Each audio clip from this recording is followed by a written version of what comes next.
But I first want to get into one more, I think, particularly egregious part of this claim. I don't really know how to phrase this because it is coming from an actual DPS officer, but it just seems like this is such a piece of information that seems odd that they would just voluntarily disclose in the way that they've disclosed it. This is the Texas DPS lieutenant who seemed to suggest that officers may have breached the school to get their own children before the shooter was confronted. Watch. We've heard that some law enforcement officers actually went into school to get their kids out. Can you talk about that? Right, so we do know, Vanessa, right now that there was some police officers, families trying to get their children out of the school because it was an active shooter situation right now.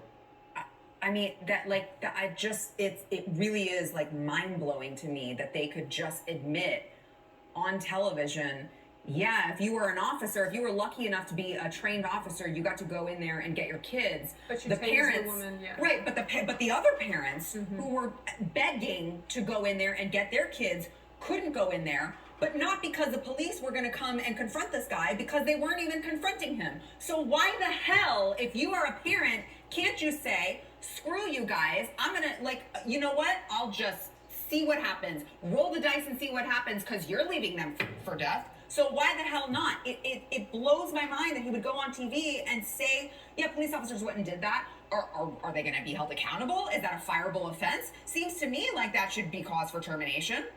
Well, rules for me, but not for thee. I mean, these guys don't have to follow the same rules as those parents.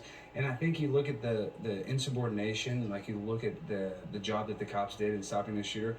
It just almost doesn't seem accidental, and that's me being conspiratorial. It just seems very weird that there's so many anomalies in the situation where you're going to let some cops go in there, but they don't actually address a shooter. I think that would be the first thing you address, even more than your own kids. And listen, I'm all about saving your own kids, but I think you address the problem before you even go run in and get your kid. Well, didn't they say that they couldn't get the door open? So it's like, well, how did the other cops get in? Couldn't they have taken their kids to safety and come back in? But you don't think they have devices to jam open a door? I know they do, but that's what I'm saying. Yeah. Like, all of this is so conflicting. Who's hiding what, and why don't we have the full story by this point? It's Friday.